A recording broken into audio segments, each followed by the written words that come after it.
Good evening. Like, it's after the hour, 7 o'clock. I'd like to call the Thursday, February 9th Financial Planning Committee meeting to order. First order of business is the approval of minutes from our last meeting. I've read them. Yep. For a motion. Motion to approve? Second. Any discussion on the minutes?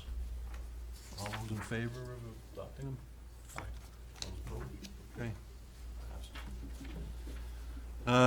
Next item is the review of the draft six-year improvement plan. John, you gonna walk us through that? Yeah, so in your packet is the full six-year plan. So this is just for folks at home that might be watching that maybe don't know this. So the town plans out all major capital investments for at least the next 6 years, at least as part of this document. The first year of which is the capital budget. Those are the projects that will go to town meeting in April for actual funding. But as we always do every year, we update the six-year capital plan with all projects. So you met last week with the fire chief and the police chief. They talked to you about the projects that are going to April town meeting, and they talked to you about every project that they're thinking about doing for the next 5 years after this upcoming fiscal year, so for 6 years. So this document here includes what you received last week from the fire department, the police department. And it also includes the DPW highway, the sewer enterprise, the water enterprise, and then a draft of the school department's capital projects, at least the ones that will qualify for inclusion in the town's CIP. So as we go through tonight on the agenda this evening, you have the Greg Martineau, the superintendent, here to go through the K-8 school and the Algonquin project. And then you have Scott Charpentier, the DPW director, and he's going to go through his projects. But this is the current draft right now of the six-year plan, and based on your review and the process that we go through over the next couple of weeks, this is what will be I want to say the final plan. It'll be the final plan until it's updated again next year. But basically, things will move around a little bit based on need or funding that we can get. If we can get a grant, a project will move up, or if we can get a grant, sometimes they fall off the schedule entirely. But as of right now, this is the six-year capital improvement plan that we're working through for your review tonight and in the next couple of weeks. So I'm not going to go through this because we're going to go through this by each department. You've already gone through half of it, and basically the second half is going to be done this evening. So, but this is where you can see it all in one place together. Oh, I did want to mention also, if you'll notice, there are a bunch of several projects that are highlighted in yellow. These are the projects as of right now that are potentially are being recommended for funding using the American Rescue Plan Act monies that the town received, the $4.5 million. So these are projects that the fire engine, you heard the fire chief speak about last week. We have a downtown revitalization project that's ongoing, but we don't really know what that is yet, but we're assuming it's about $250,000 in design costs for potential projects. So that's why that's a to be determined. And then you have the highway garage tight tank for $475,000. And then last but not least, you'll hear from the superintendent tonight about the $1.7 million for the flat sections of the Proctor School roof. So, and then in a couple out years, there are, drainage, culvert drainage replacements and sidewalk projects. Those are projects that are listed as priority in the master plan. They're not being recommended necessarily for funding immediately with ARPA, but I think that would be a discussion that would make sense at some point down the road. That's the significance of the highlights. Okay? Any questions, guys? Again, we're going to go through each of these by department. This is the whole plan in one place. You get it by piece with the detail sheets as you got tonight for the schools and for the DPW. Yeah. All right, very good. Next item of business is recommendations for the American Rescue Plan Act money. So in your packet are two memos. One is an older memo from June 15th of 2022. This was prepared prior to a June 16, 2022 public input listening session that the Board of Selectmen conducted around, possible uses of ARPA funding. They wanted to do some public outreach. In addition, town departments and boards and committees weighed in with some of their recommendations as well. The memo on the top, which is dated February 7th, is the one that is going to the Board of Selectmen, or has gone to the Board of Selectmen, and will be discussed at their meeting on Monday.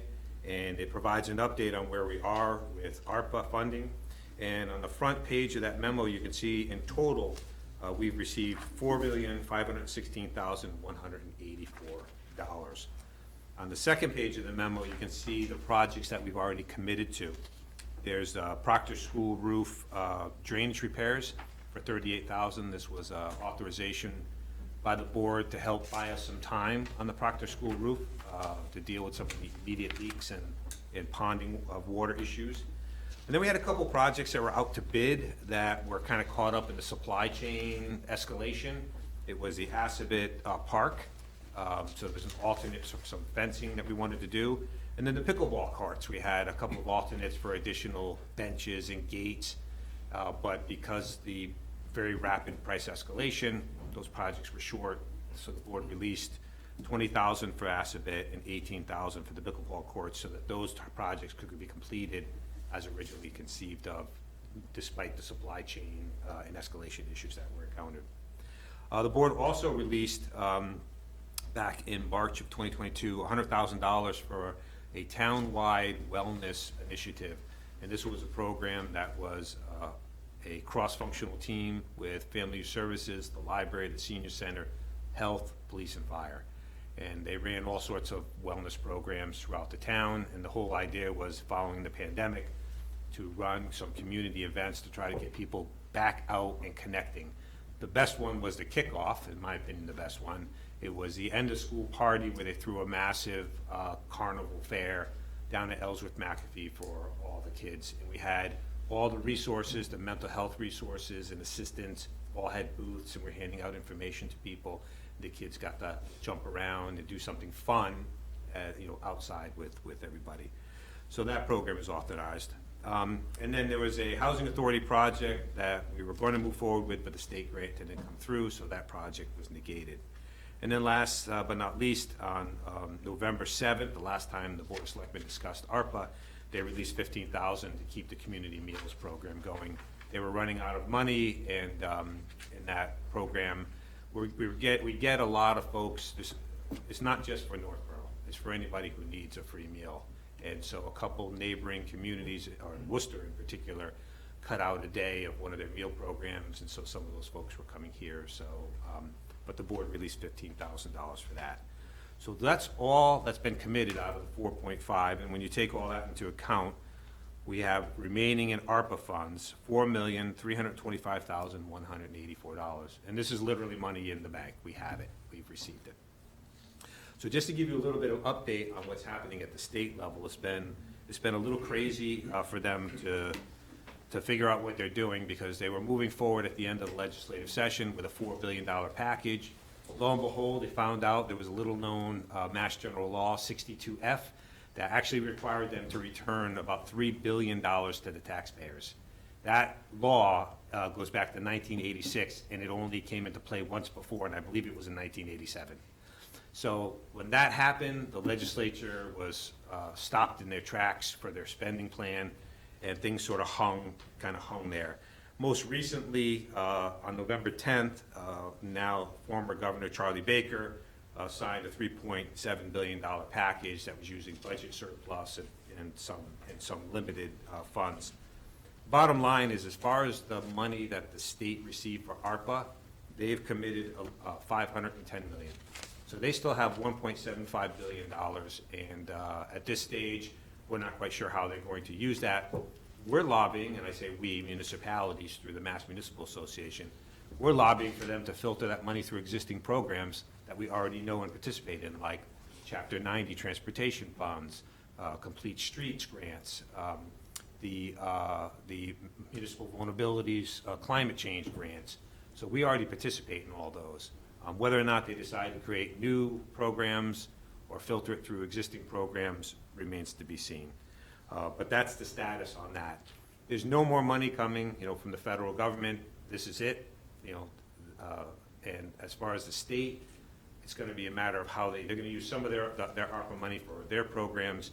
I'm sure they're gonna shore up, the first initial appropriation was shoring up a lot of social net programs, housing, food insecurity, things of that nature. So it remains to be seen how the rest of that money flows through. But because of that snafu, everything, they were ready to move on this pretty significantly back a little around this time last year. And so everything sort of got delayed, and you had to change in administration, so all that's still coming. So that's kind of where things stand there. On page 3 of the memo, you can see what we discussed at your meeting last week, which is the draft capital budget. This is the first year of the 6-year capital improvement plan, and it includes the projects that are going to this upcoming town meeting for funding. Now, we discussed this at length last week, but again, for purposes of tonight's discussion, I'll just draw your attention to the funding sources. We have $4,530,000 worth of projects. Of those, we're gonna fund about $1 million, a little over $1 million, with pay-as-you-go free cash, which means there's no additional tax impact. Then there's going to be some funds that are used out of the enterprise funds, the water and sewer. Again, those will be used out of fund balance. There'll be no additional impact on the rates or the taxes. And then the last column here is the suggested or recommended use of ARPA for this capital budget. And this goes back to March of 2022. The staff made these recommendations. We discussed them again in June. No decision's been made by the board yet, so they may or may not be inclined to use ARPA funding for these projects. But the projects that we're recommending is $900,000 for the fire engine replacement, $475,000 for the highway tight tank compliance with DEP regulations, and $1.7 million to replace the Proctor School roof. You'll hear more tonight when the superintendent speaks to his request on the roof. MSBA, the Massachusetts School Building Authority, in October declined to provide a grant for this project. Worse than that, right after they declined our project, they suspended the whole grant program altogether because the projects that the authority had already approved were escalating. So projects that they had already approved that were either under construction or out to bid, where their budgets were being blown because of supply chain issues and escalation costs. So MSBA pulled back on approving any new grants for the next cycle, and they're using that money to kind of shore up the projects they've already approved. The long and short of it is, we are not going to have a chance to obtain a grant for the Proctor School roof. It's not gonna happen. The need is there, it's gotta be replaced, and we aren't gonna get a grant. We actually have, right behind that, the Z School roof. We're hopeful that the Z School roof will come around as this program gets up and running again. And oddly enough, the Z School roof is actually older than the Proctor. But the Proctor is in much worse shape. So we've all, you ever had two cars the same age, and one of them, the younger car, is the one that has all the problems. Sometimes you get a lemon. It could be the product. It could be the contractor and the installation. But the bottom line is the Proctor School roof is completely failed. The Z School can hold on for a couple more years, and we can hold out to get that grant cycle again. At that point in time, the Z School roof will hopefully be higher up on the list, because it'll be much older, and frankly, they have to have some criteria. And so they just go, well, this roof is older than that roof. So, we have to have some kind of a cutoff. So in total, those three projects are $3,075,000. And in the memo, you can see there's a detail on each of those three projects, which I know you're already familiar with because we've talked about them at great length. The last thing I would draw your attention to is on the bottom of page 5, which is, again, we've been since 2012 trying to do as much pay-as-we-go capital as we can. We haven't bonded a truck or a small capital project. By small, I mean 2 or 3, $300,000 projects. We haven't issued debt for any of those. We found a way to do pay-as-you-go, and that's really benefited the town because our level of debt has dropped off, and it's created capacity for the next big project, which is the fire station project. So, but if these projects, these three, are not funded with ARPA on a pay-as-you-go basis, it would require bonds, a little over $3 million in bonds, and the cost would be about $61 per average single-family home each year for the next 10 years. Just to give a sense of, well, if we finance it, you know, what's the tax impact? It's about $61 on the tax bill for a 10-year bond. So, secondary to those three, and I don't want to spend a lot of time tonight, but starting on page 6, there are a couple other projects that are related to the master plan or significant needs, and the DPW director will speak to these in a little bit more detail. But you know, we've done the assessment of all of our sidewalks, just like we did for our roadways, you know, several years ago. You know, we have about $2.1 million in existing sidewalk repairs that need to be made, and we don't have a funding source for that yet. We're trying to get that, just like we did with the roadway program. First thing to do is assess the scope of the problem, and then come up with a funding plan to start chipping away and making progress. So you can see by the chart on page 6, just like the pavement management plan, in order for us to not have our sidewalks deteriorate further and sort of stem the bleeding and start to make a little bit of progress, we need to be investing about $200,000 a year in our sidewalks, plain and simple. That's mostly for the backlog. Now, in addition to that, I mentioned that Northborough just became a complete streets program. This is a grant program run by the state. And as part of that, we have, this is more towards building new sidewalk connectivity, multimodal transportation, bike lanes, things of that nature. So as part of that, just in December, the Board of Selectmen approved our complete streets priority list. We got a grant, or Scott, DPW director, got a grant, about $35,000 to do this priority list. And it identified $3.5 to $4.5 million worth of potential projects. So we got $2.1 million in backlog, and then another $3.5 to $4 million in really would like to do projects. There's a little bit of overlap in some of those too, but point being, sidewalks and walkability was the #2 priority that came out of the master plan. And we don't have a funding mechanism to achieve that right now. So we have to find money. There's opportunities for grants, but grants aren't going to pay for everything. But we need to find a way to work this into the ongoing 6-year capital plan. But right now, there's still an immediate need, so if there's any available funds, if we had a significant amount of free cash, I'd be recommending that we put some of it towards the backlog of sidewalk projects. Likewise, we got a backlog of drainage projects that were pushed off in part because of the pandemic. And then last but not least, we have a really great, there's a $150,000 project that's ongoing right now that came out of the master plan, and that is a downtown revitalization and vision project that's ongoing right now. Out of that will come projects. We don't know what those projects are yet because that visioning process is still ongoing, but the estimate is, you know, it's somewhere between $9 and $12 million worth of potential improvement projects in the downtown. Again, they have access to some grants, but according to the town planner, who's familiar with these grants in the downtown revitalization, she believes that the phase 1 of the downtown master plan revitalization would require about $250,000 in design funding in order to apply for grants. So I just put that placeholder in your mind that ARPA funds, great use for that. We probably aren't going to be able to hold on to ARPA funds for all of downtown projects because ARPA funds are limited. They need to be committed by 2024 and expended within 2 years of that. And so these types of projects, permitting, land takings, easements, construction, grant writing, the phase 1 will take probably 3 years or more.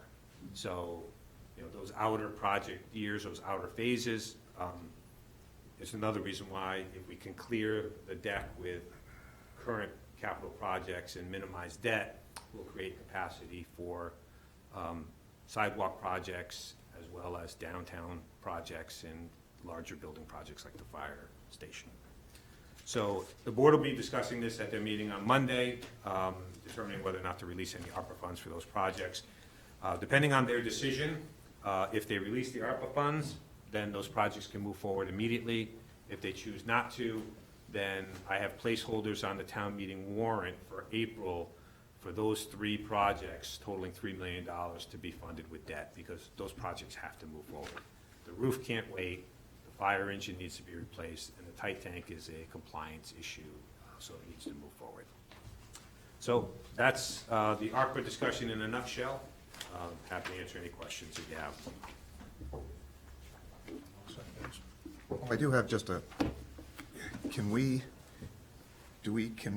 recommend or have a course of action or suggest something for the selectmen? Well, we could take a vote, and I can write a letter with our recommendation that we approve those 3 projects. And, you know, towns have needs, towns have wants. We need a roof, we need a fire engine, we need a tight tank, period. Yeah. The town, I'm 50, I've been here for 46 years, has wanted to fix downtown for 46 years. It is a great, it's a great want. I think, though, with transparency, these projects have been in the queue. They've been discussed, they're not new. We didn't find money in the middle of the street to do this. I think, for transparency, I think the town should have the ability to fully vet and vote on a downtown project. Yeah. And more importantly, these projects have to be done. We've waited, and I think the fire truck cost us an extra $100,000 because we waited. The nature of the ARPA funds, which we don't have to comply with, I understand, because we're a smaller town, they were designed to reimburse towns for things we went without. I think that these three projects are critical projects that fit transparency, what the town needs to have happen, and what the funds were intended for. I think these are very clear reasons we should strongly recommend the select board approve those 3 projects at their meeting on Monday. All right, so I think we need a vote on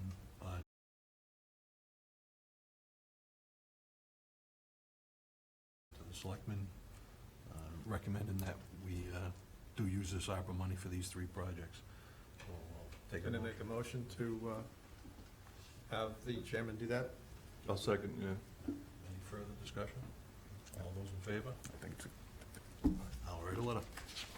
Okay, John? Okay. Thanks, guys. Any other discussion? Hearing none, let's move on to school department capital requests. So, good evening, and thank you for the opportunity. Great, can you sit over here so the mic will pick you up a little better? So this evening, also in attendance is Lauren Bailey-Jones on the Northborough School Committee, so welcome, Lauren. And so I know Town Administrator Kader mentioned some of the projects that are a priority for the school district. I will share that the Proctor roof is a significant priority for the school committee and the school community. In 2018, there was a significant mold problem at Proctor School, which required a little under $300,000 of investment as a result of mold mitigation. In 2020, we also had a similar situation as a result of poor drainage of the roof, water infiltrating the classrooms, and as a result, we had to spend about $100,000 in mold mitigation. The Proctor roof, the flat roof, is in disrepair, is leaking, and is beyond its serviceable life. And the community can no longer wait for that roof to be replaced. It is imperative to protect the overall asset of Proctor School. The school committee did invest in a conditions assessment of the Proctor roof. And basically, the Garland company did find that the roof had a failed coating, failed seams, failed perimeter and flashing, wet insulation, extreme ponding of water, debris and vegetation. And repair was not an option. It needed to be replaced, and they recommended the roof be replaced as soon as feasibly possible. On June 16th, the school committee did direct me to present at the forum that the select board held around the use of ARPA funds. At that time, we requested that half of the cost of the Proctor roof be funded through ARPA. At that time, we were pursuing MSBA funds through the Accelerated Repair Project program.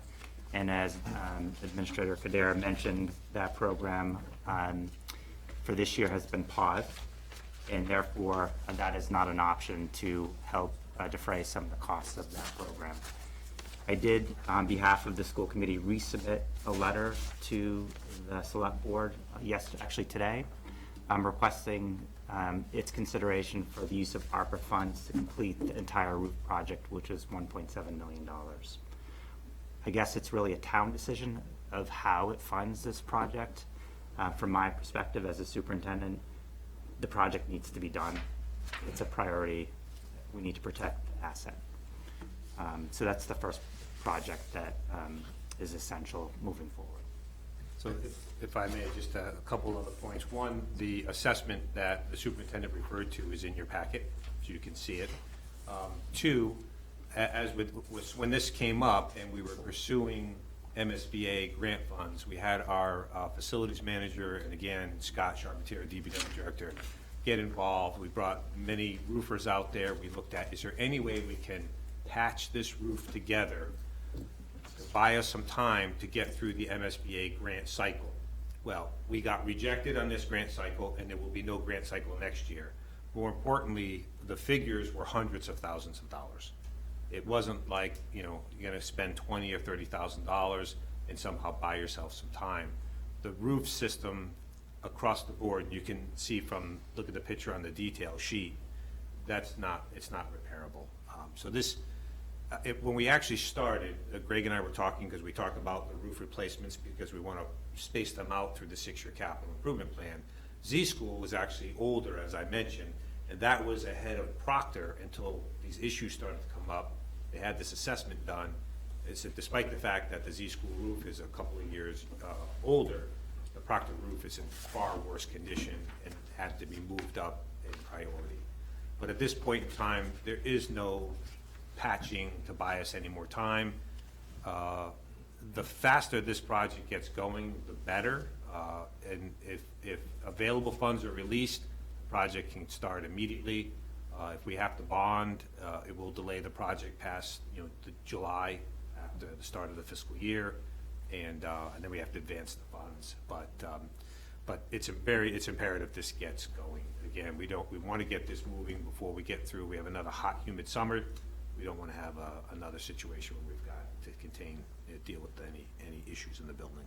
So there's no options to repair. This thing is a replacement at this stage. You kind of stole one of my questions, was going to be, if these funds are released on Monday, you can go with an RFP as soon as you're ready to go. And I would assume that the state has probably a backlog of projects too. So the sooner you get funds, the sooner you can commit to the project, the sooner you get a contractor in there. Correct. Okay. This is the type of project where, depending on when you started it and the school year starts, can it be done while school's in session? Yeah, I think how the RFPs are drawn up and the contracts are executed, it can be done when school is in session, but The preference is to do it over the summer. Preference We try to schedule with enough advance notice and appropriation. We try to schedule these things to minimize the disruption for the schools. I'll also just note that the select board did authorize $38,000 of ARPA funds to actually help us with perimeter drainage. So that was funding that was very beneficial to us. We were able to ensure that the drainage system and the perimeter of Proctor School was draining properly in preparation for any new roof, so that again, when the roof is pitched and developed properly, it will actually drain and not continue to be an issue. These types of flat roofing systems are strange. It's a roof doesn't sneak up on you, but sometimes towards the end of its life, it just lets go much faster than anticipated, and that just was the case here. So, you know, sometimes they just, at the end, that rubber, you know, just the life of it is supposed to last a certain amount of time, but it just starts to let loose. So this project will go to town meeting, but, yeah, if not funded by ARPA, it will have to be financed with debt, but it will need to come forward to be completed. So the second request of the Northborough School Committee is to repair the cement entranceway to the Z Elementary School Gymnasium. Over many years, due to temperature changes, New England climates, it is cracked. And at this point in time, it needs to be replaced. So this, I believe, will be a joint partnership with the DPW. And we hope to engineer, design, and replace that cement slab, and the anticipated cost is $40,000. And at this point in time, it is a hazard, tripping hazard. It's not ADA accessible as a result of its condition, and does need to be repaired and replaced. If I may, before you move on to the athletic complex, two points. One is we still need to kind of work on some of the out-year projects. So unlike the other departments, where you got a detail sheet, an updated detail sheet of all the out-year projects, we're still working with the superintendent to update those. When we get those completed, we'll forward them to the committee, but none of them are under consideration for immediate funding. But we do have, and it's important to note, I mentioned the Z School roof for $2 million is in there for 2025. And then we have, of course, the Peasley Elementary School, you know, feasibility and ultimately a project. That project was meant to follow the Lincoln Street renovation addition that was done. So again, those projects, we are not going to go on our own for a major $25 million project when you can get, you know, $10 or $12 million in MSBA grant funding. So those larger projects are contingent on being invited to collaborate. I love the language they use, MSBA. You're invited to collaborate. It doesn't mean your project will get funded, but we'd like to talk to you about it. But that's a longer project and a significant project, but it is dependent upon MSBA grant cycle. And right now, they're in a little bit of a panic, frankly, that a lot of the projects they have right now are over budget, and the ones that were out to bid came in higher than the grants that were awarded. So until the economy settles down a little bit, it's going to be a tough program to queue up into. But the Peasley School is the next large renovation addition project that we'll be looking at. Greg, I do have one question. Sure. And I don't want to get into a lot of Yeah. detail about next year, the following year. The Z School parking lot, there's no redundancy there with the walkway. We're not going to be doing something that have to remove Correct. curbing or anything like that. Okay. Yep. I'll just comment to add to John's comments around MSBA. So we are submitting a statement of interest to the core building program for Pisa Elementary School. MSBA is a slow-moving process. They're very thorough, and we're hoping to get invited into the eligibility phase. MSBA chooses communities that have a successful track record of partnering, and they communicate to towns and communities that from eligibility to actually finishing a project, it's 5 to 7 years. So we need to get in the queue and start the process now, so that in 2030, 2032, we have a new building for the Peasley Elementary School.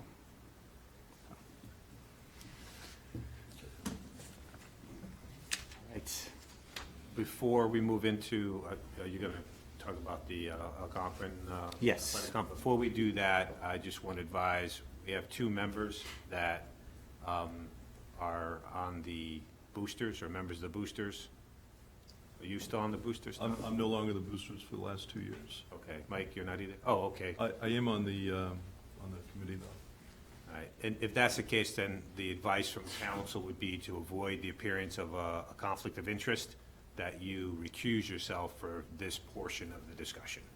which would mean physically removing yourself from a seat, sitting in the audience, and not commenting for this portion of it. Again, it's clear, Tom, that you have no financial gain. You don't even have a kid in the school. However, you're sitting on this board, you shouldn't take part of this discussion. The advice from council would be to recuse yourself. Yeah. So, anybody involved in the booster should do that. So the last conversation and information I'd like to share is around the Algonquin Athletic Complex, a proposed project. So I'll give you a little bit of a historical overview of a timeline of what's been done, what we hope to accomplish, and then the estimated cost, and then a little bit of an overview of how the regional school committee is going to move forward.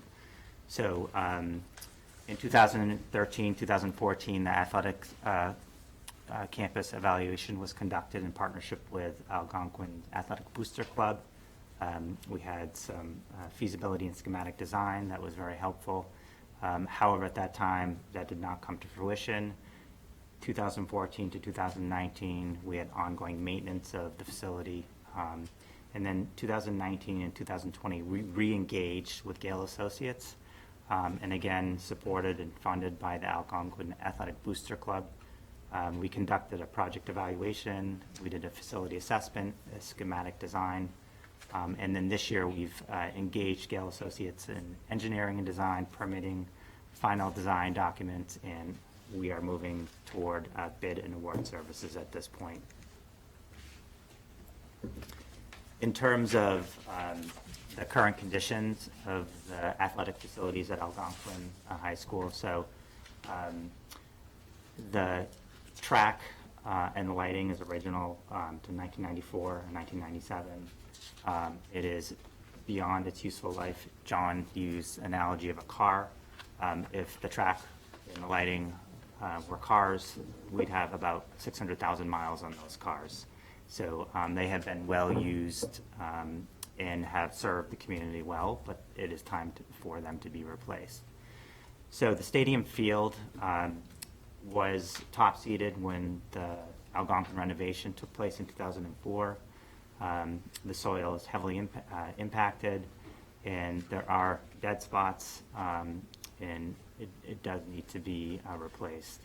The track, again, was reconstructed in 1994. Top surface was recoated in 2009. And as you can see from some of the pictures, it's heavy patching and puddling, and it is now posing a safety issue for our student athletes and our students who use it for physical education.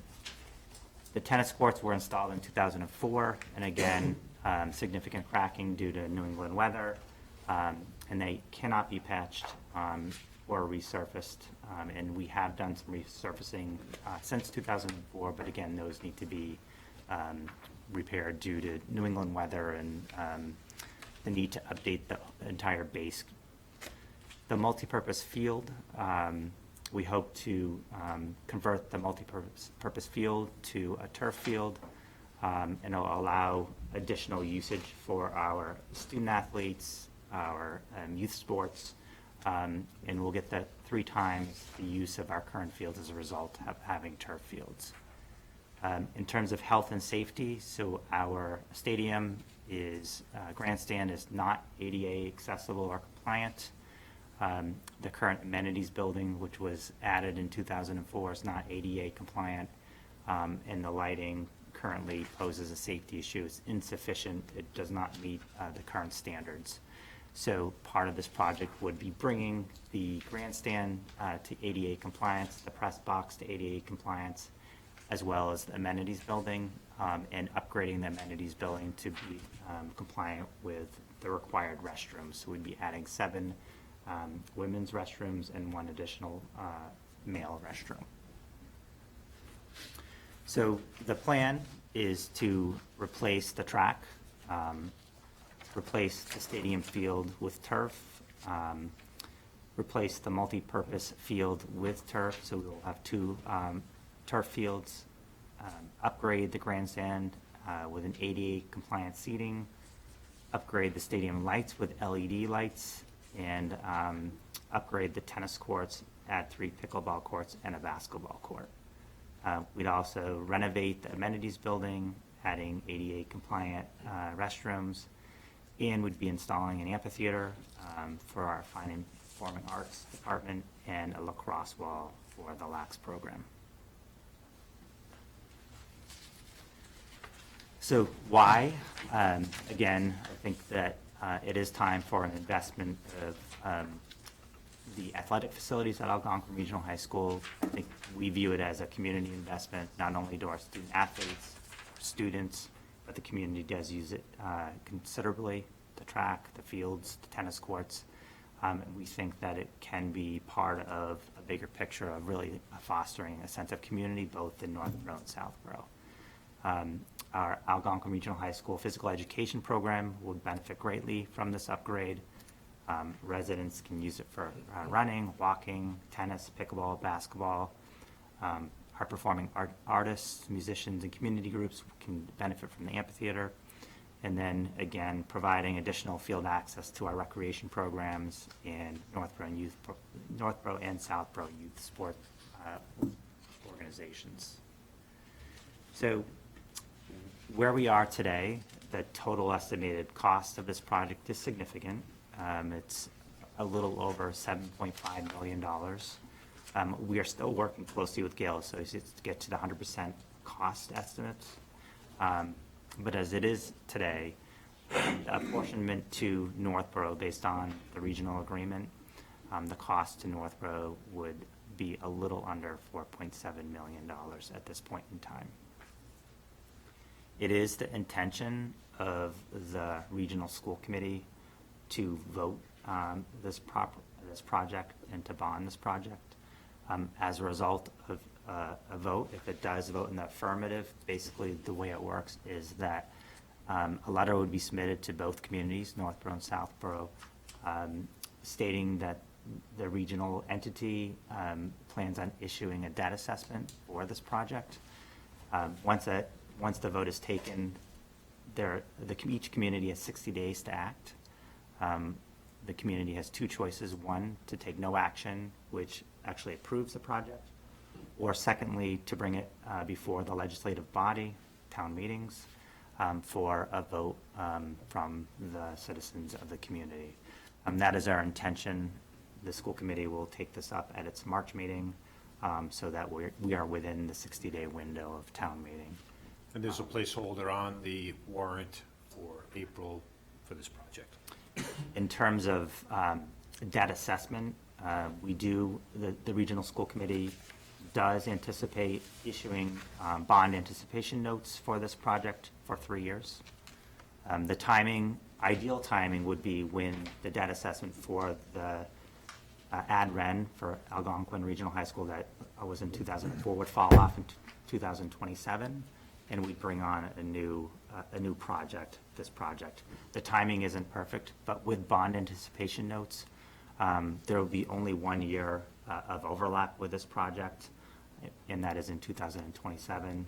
Once that 1 year of overlap is complete, then it would just be the assessment for this project moving forward. Yeah, just so folks are clear, bond anticipation notes means you're really just paying the interest costs. You're not making principal payments until I think you're past 3 years where you're required to start making principal payments. So it's a way to start on a project without the full impact. So just so people remember, the high school project was about a $60 million project. MSBA covered roughly half. We split the balance based on the regional agreement with Southborough. Northborough's share was about $14 million roughly. So, and on an annual basis, it's about $663,000 of debt service that we pay towards that project, and that should be paid off in 2027 or 2028. So that will drop off, and then, we've got plenty of other projects that will come on, so. And I'll just make one last comment, and that is regional school districts are unique. They are their own entity, although they're responsible to each of the communities. The authorizing body is the regional school committee to actually approve this project. and to move forward with a bond. And that requires a 2/3 vote of the school committee. Again, then it gets sent to each town. At the town meeting, if it does go before the legislative body, it's not a 2/3 vote for approval, it's majority for approval for the debt assessment. So it's a little bit different than. Than us issuing the debt Yes. directly. Yeah. Right. And there is a tax impact schedule here for Northborough, and looks like it peaks at about $176, and then, I don't know, do you know what the average is over is it a 10-year bond? It's a 15-year bond, so after 2027, which it peaks at 176 for the average, actually, sorry, I'm looking at the wrong. Yeah, that's the right one, 176. Yeah. Northborough, 176, so after 2027, the average house impact is $67 annually for this project. Which is interesting because the impact of the 3 projects that we talked about earlier is about $61 over 10 years, so.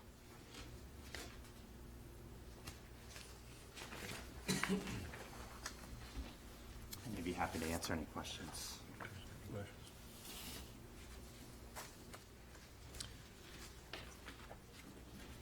You've had a full presentation on We this have. probably for the last 3 years. I know last year they came, the superintendent came in, Gail came in with the boards and ran through the whole project. Probably the only new information for you since last time is a little bit more detail regarding the debt issuance, the debt schedule, and the tax impacts.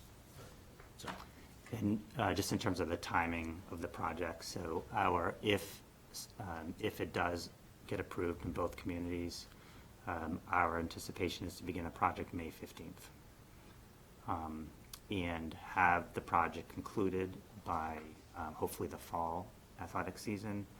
And Mike Massarino has plans to find a space for the spring sports to have their seasons at a different location.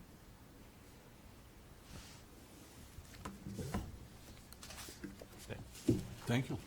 Thanks. That's great. thanks, Greg. Come on back, Tom.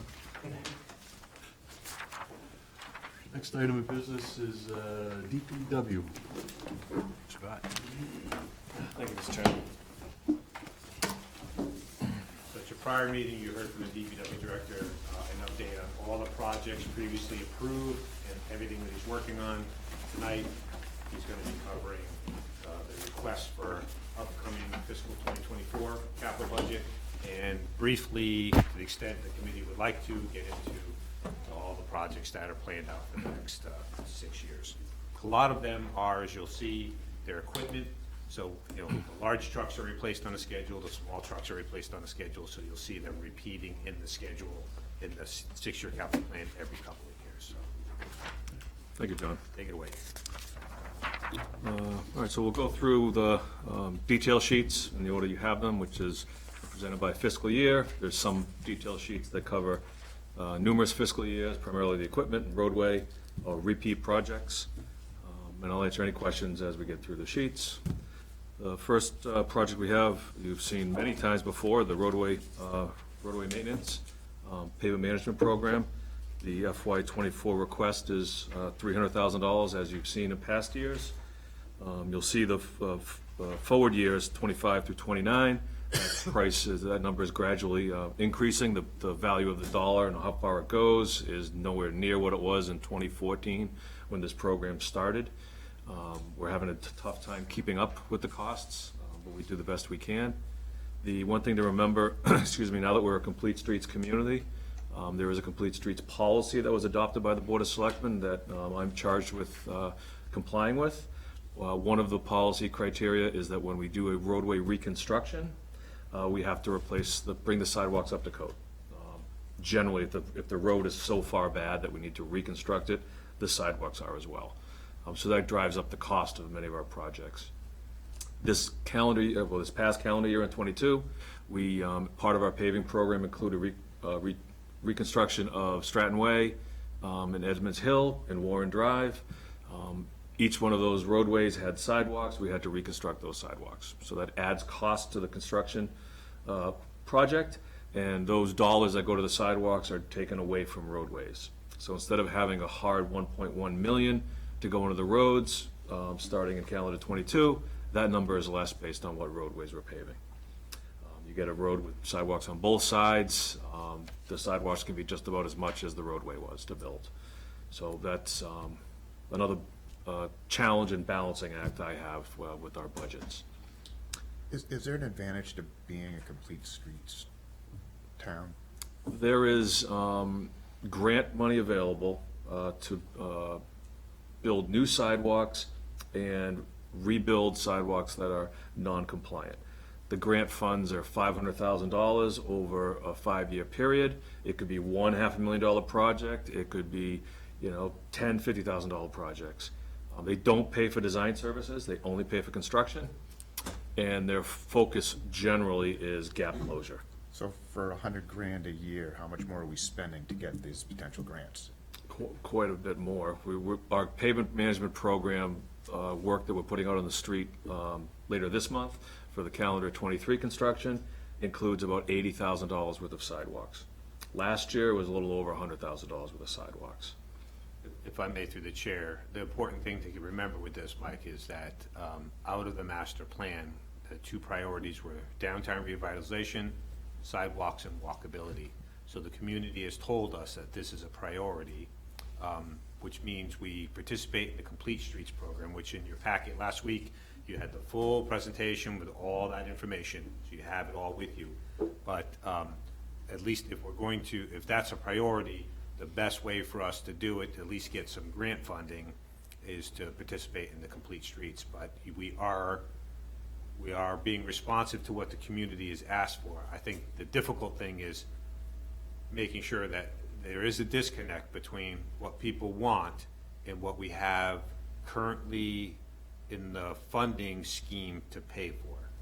That's why in the capital budget, as you've seen, and in the ARPA memo that I gave you, is we should be trying to find funding to take care of the backlog of repairs and try to address what the community has said they need. The bottom line is we need to have a dedicated funding source. It can be either by raising taxes or it's difficult to dedicate more money out of the annual free cash, because the annual free cash pool is not very big and the needs are growing, so it's not going to go so far. At some point, we're going to have to figure out, are we going to issue a bond for that, or are we going to just permanently put a surcharge on the taxes and create a capital stabilization fund when money goes into it that allows you to draw down, projects to smooth out the impacts. But that is the point that we're trying to make here, is this is what people are wanting. We're participating in the grant programs that will get us some assistance, but there's still gonna be a gap here that needs to be filled, and the only way it's gonna get filled is with local tax dollars, frankly. Unfortunately, one more thing before we move off this one. You know that our number one legislative priority, we've talked it to it blue in the face, is that the state needs to dedicate more money to Chapter 90 transportation. Their bond bill, we get about $500,000 a year to spend on our roadways from that Chapter 90 authorization. Statewide, there's $200 million. We've been asking for $300 million. If the state would go from $200 to $300 million, we'd go from $500,000 locally to about $800,000. That would solve our sidewalk gap. With that money, we could get on a regular routine of providing for those sidewalks. So it's critical that the state does that. The Healy administration just came in and authorized $200 million authorization. So we're getting nowhere so far with the new administration, which is unfortunate. It's good to note that Chapter 90 funds are available for sidewalks and drainage. Just like we do with our vehicles, I'm trying to be fiscally responsible in how the capital plan is structured. We'll do a big truck one year, a little truck the next year, and cycle back and forth. On the little truck years, we try to put in a piece of equipment. On the big truck years, you put in something small. I wanted to do the same thing with sidewalks and drainage, and you'll see that when we get to some of the later sheets. 1 year sidewalks, 1 year drainage, similar numbers, 250, 300, 325, something like that. What John's saying is if we get that extra 300 of chapter 90, that wipes out that need for us from a capital perspective. We can do drainage 1 year, sidewalks the next.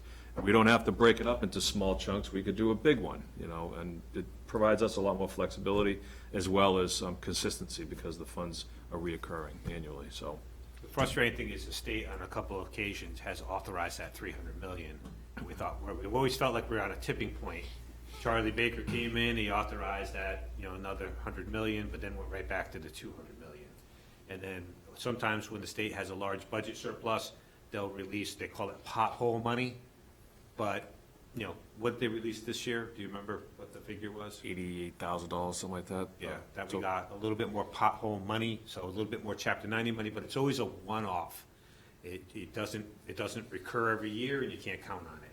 We need that to recur every year so we can count on it, but for a variety of reasons, the legislature's been hesitant to do that. So, speaking of trucks, our next capital item is a replacement of one of our large dump trucks. We have 10 of these in our fleet. We replace one every other year. That gets us a 20-year replacement cycle. You'll see the costs vary greatly. FY '24, we have $355,000 proposed. '26, we have $450,000, and '28, we have $300,000. The trucks aren't all exactly the same.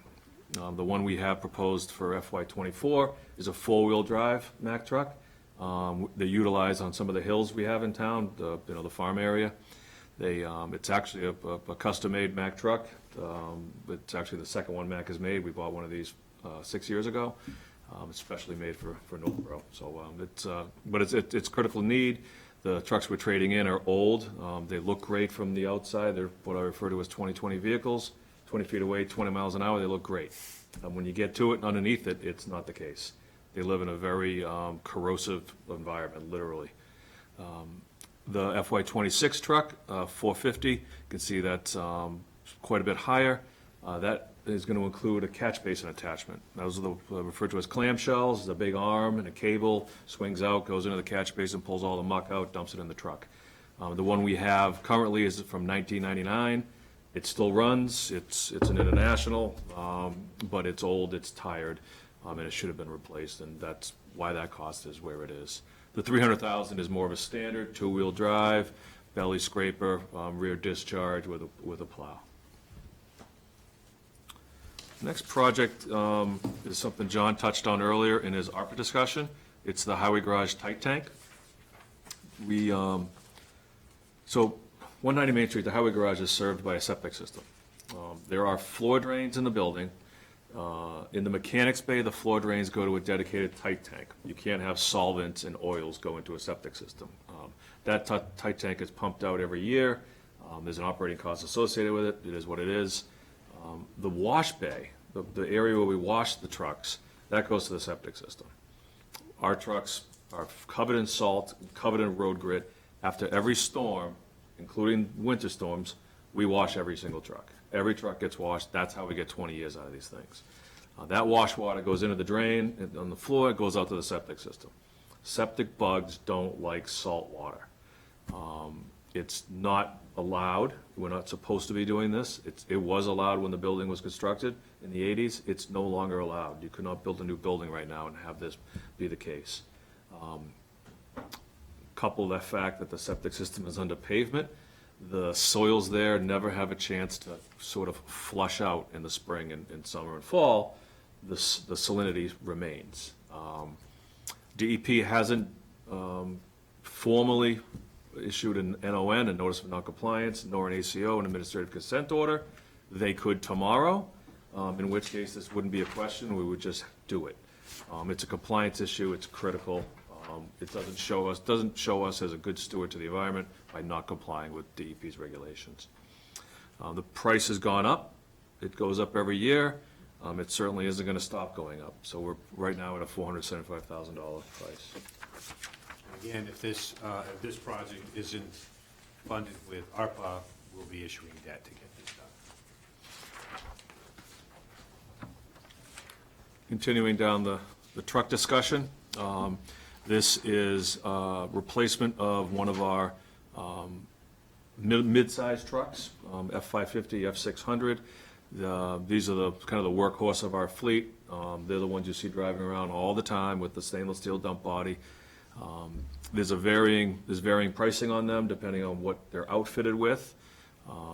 These vehicles generally get 10 or 12 years out of their life cycle. They're used every day.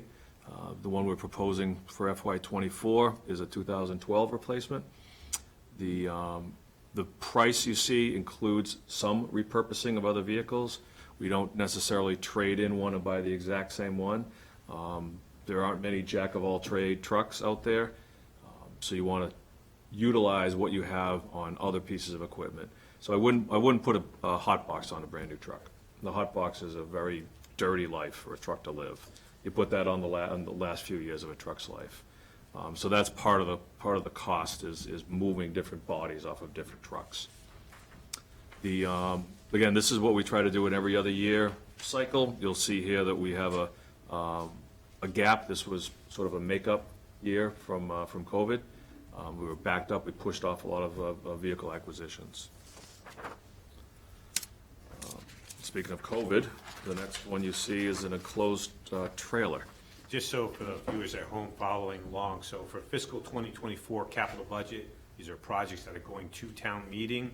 It's the roadway, $300,000 for the roadway maintenance, the 20-ton dump truck for $355,000, the highway garage tight tank, if not paid for by ARPA, and that last truck, the 1-ton dump truck for $150,000. The balance of what the DPW director is going to talk about now are out-year projects, 2025 to 2029. Yep, thank you, John. So before I start on the FY '25 year, when you look at the summary sheet that has the highlights on it, you'll look and see FY '25, there's a lot. There's a lot there. My process is that when something gets pushed off, it gets pushed off to the next year.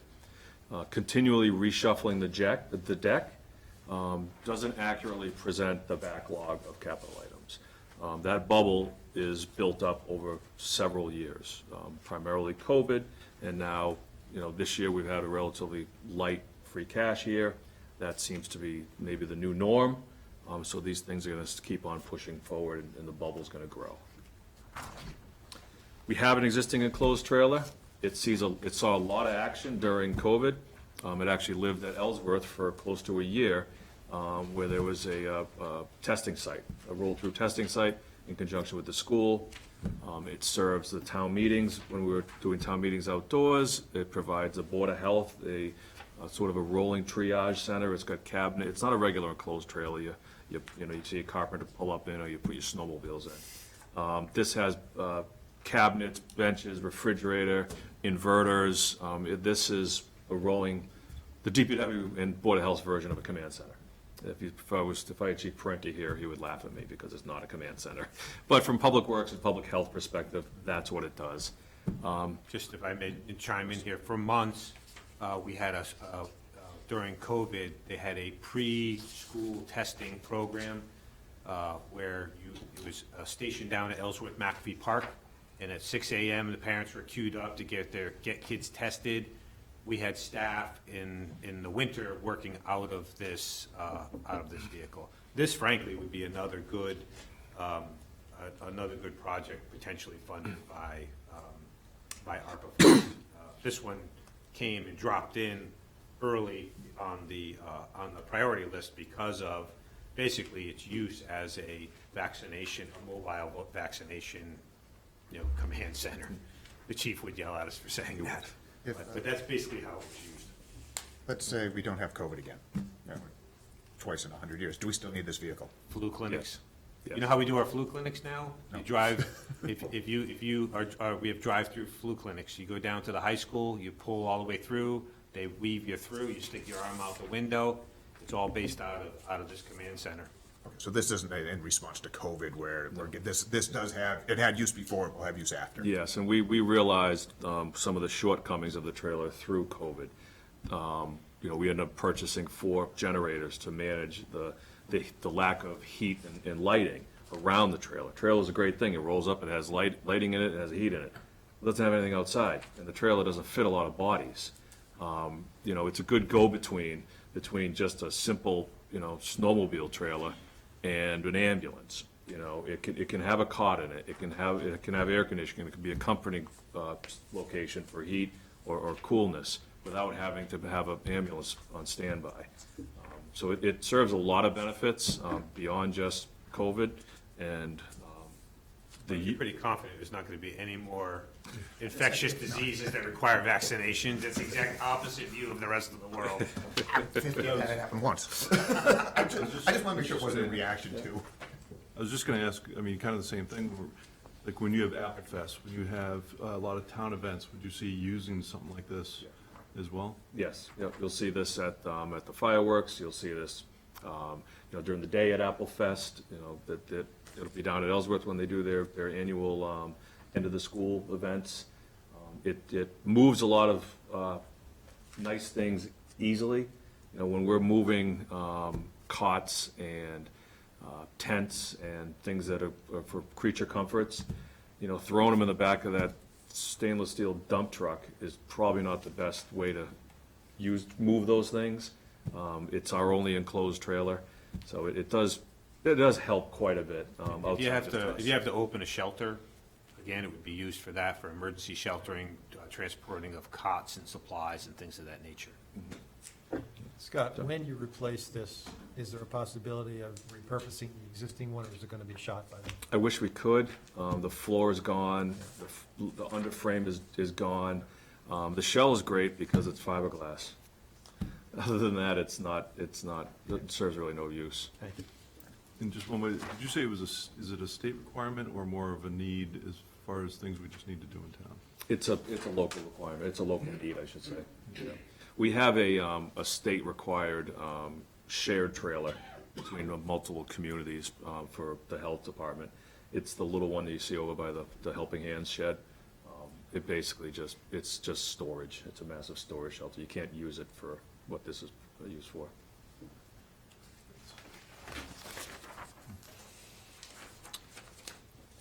Next, you'll see a town building assessment under FY '25 for $60,000. Thankfully, we have a facility manager on staff now. He's been here for a little over a year. Getting acclimated with all of our buildings and their systems. What we don't have is a detailed inventory of everything we have. We don't have the maintenance cycle for the specific equipment we have. We know a lot of it is very old. You've heard us before talking about emergency replacements. The two boilers here broke. Year after year, we did the heat pumps over the senior center. There are air conditioner issues that arise. We're very reactive when it comes to our building systems. There is almost no proactivity to this point, just because we're running around fixing things that are breaking. Because we did not have the staff.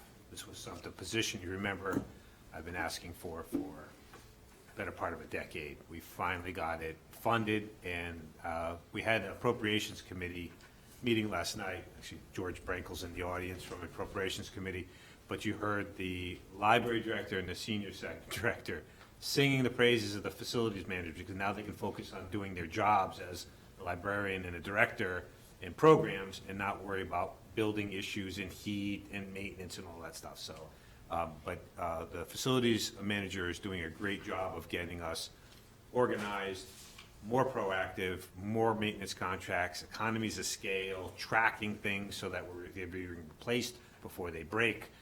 So we're on track. It's just been a slow process to get the staffing to be able to do that. So we've engaged numerous companies for preventative maintenance programs.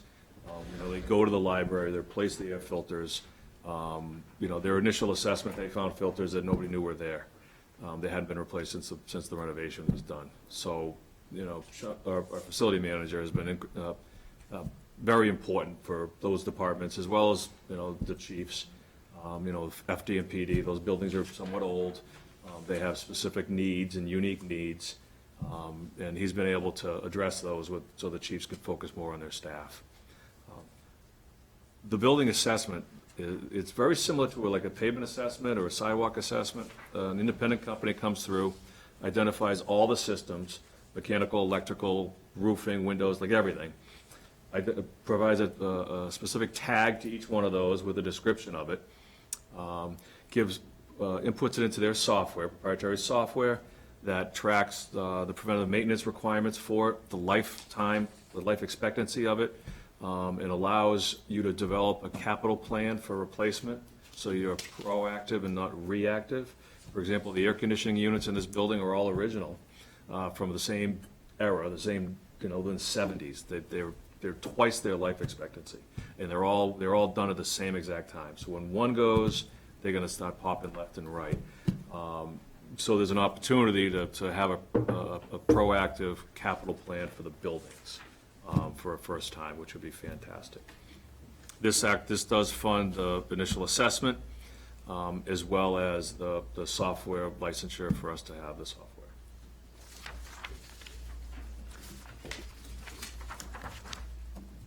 Next is, you'll see the 1-ton pickup truck. Again, it's part of our vehicle replacement schedule. There's a FY '25 for $190,000, and FY '27 $280,000, and FY '29 $160K. You can see the pricing varies greatly, again, based on the type of truck we're getting. The FY '27, you'll see it's $100,000 over what anything else is. That one is to replace the hot box as well.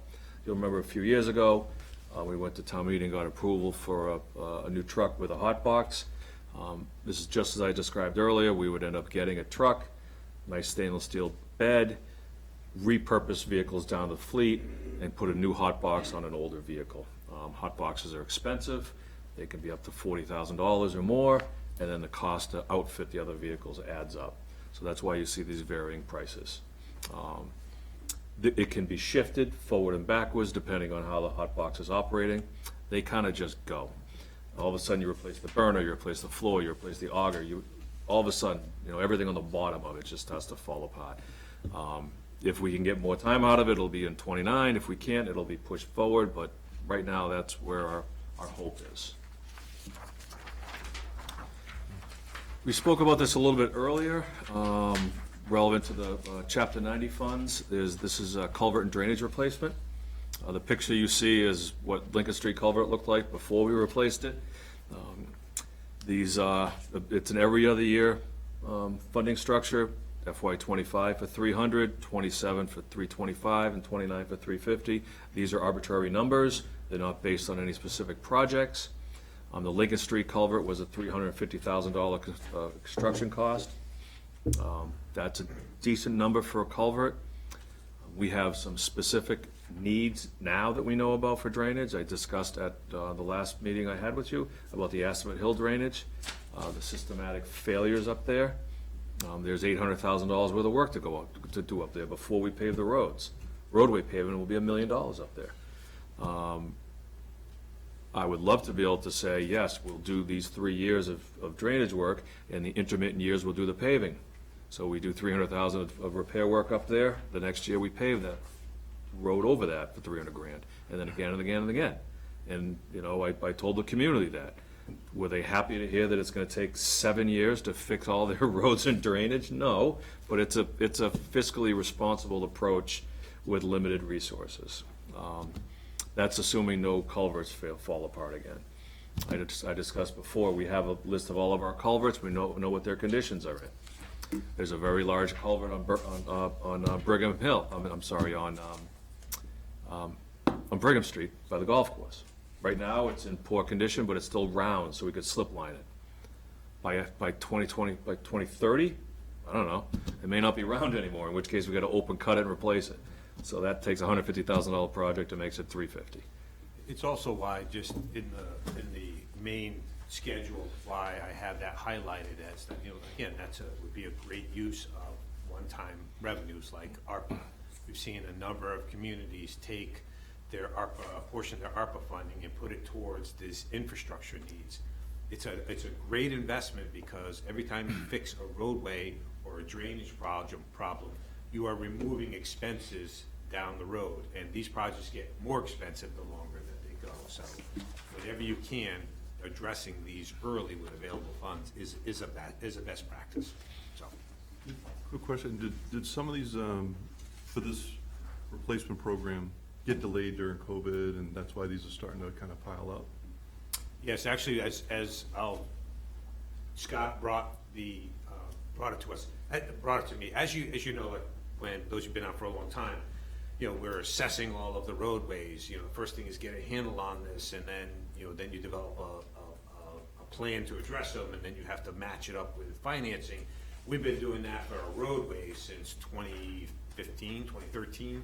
So we've been putting $1.1 million in for years, so that's great. And we're doing the same thing with our sidewalks. And then the culverts, when the DPW director prior to Scott, we had a culvert, you know, that was in rough shape. It was the Otis Street. It's a bridge. I call it a bridge, but technically it's a culvert. It's a bridge. Anyway, it was ready to fail. We actually had to close it, and that's when we said we need to get an assessment of all of the culverts. So now we have that assessment. We're trying to get a funding plan in place to address those, but it takes some time. And when Scott had brought forward just preceding the pandemic, he had this plan, and so this plan of every other year, 300,000, got pushed out probably 3 years. So we probably would have arguably done at least one, maybe 2 cycles, $600,000 of drainage work had the pandemic not kicked everything off. So the plan was coming forward at a time that we couldn't fit it, so it slotted in later. It wasn't in and then got kicked. It couldn't fit in, and so it got that slotted later. But the short answer is yes, drainage work was definitely impacted by the pandemic and the delay in capital investment in the town. No question about it.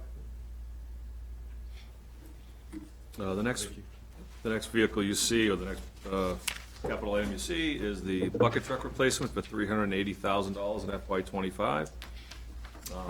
This is a 2010 bucket truck. Useful life of these vehicles, it's a large Ford. It's an old Ford F-750. It's about 10 to 12 years. It'll be well past that time by the time it gets replaced. It's a solid year lead item.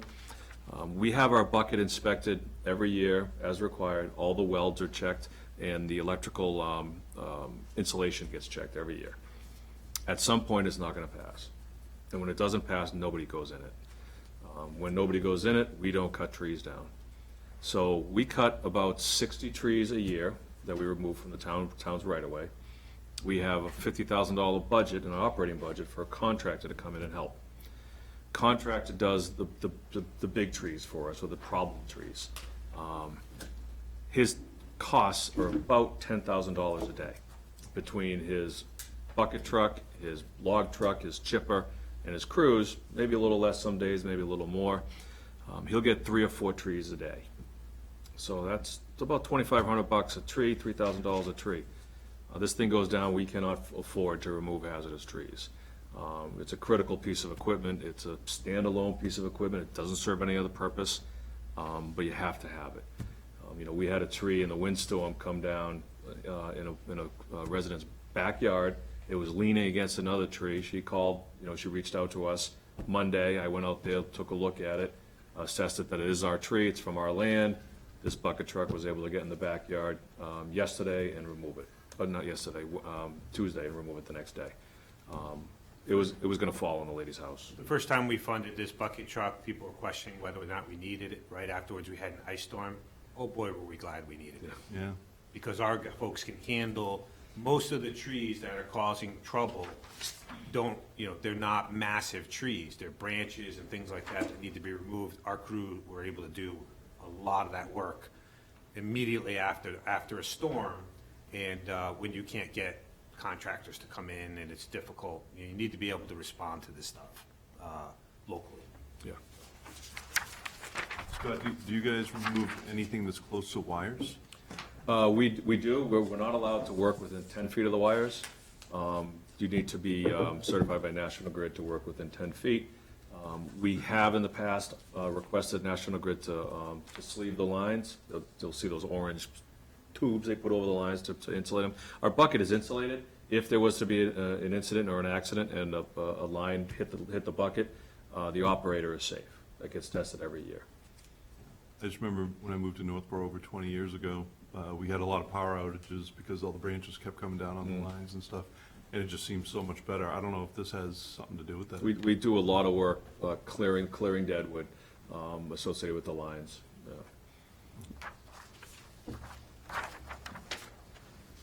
Next is our FY '25 cemetery niche. You'll see the photograph if nobody knows what a niche is. They actually just put some of these over at where my father's buried in Framingham.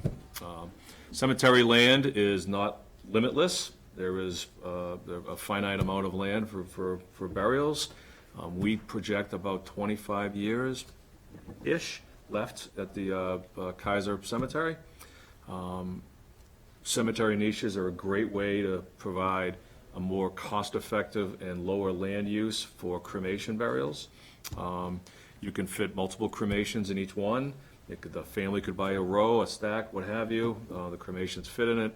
You'll see the Shrewsbury has these as well. They're attractive, they're decorative, they're not very expensive, they're easy to expand on. Something new for Northborough. I don't know if there's a huge market for it, but it's worthwhile to grade an area out, put a slab down, have one, see if people are interested. There's really no, I don't really ask residents when they come forward to buy a grave if they're. Sorry to interrupt. You guys seen a kid in here wearing all black right here? No, What's that? no, that was another officer looking. Okay, gotcha. All right, sorry to interrupt. Thank you. Oh, maybe from downstairs, or Jim. Scott, how many might this be planned for? Excuse me? How many would this be planned for? It depends on the pricing, and the design desired. I'd like to get a 24, you get 24 on one face, 24 on the other face, so you get 48. As a start, that would be nice. I've talked to some people, and people are interested. I don't really mention it to customers when they walk in to purchase a lot, because generally they're not in a place where they want to discuss things like this. But the Cemetery Commission was interested in it. I am, and other people have expressed interest. And it's been successful in Shrewsbury as well. You might speak to the funeral director, give him a heads up. Yeah, yep. Next is the sidewalk plow for $290,000. These are the little bombardiers you see blowing up and down the sidewalks with snow blowers and V-plows in the wintertime. We have two of these in the fleet, a 2012 and a 2016.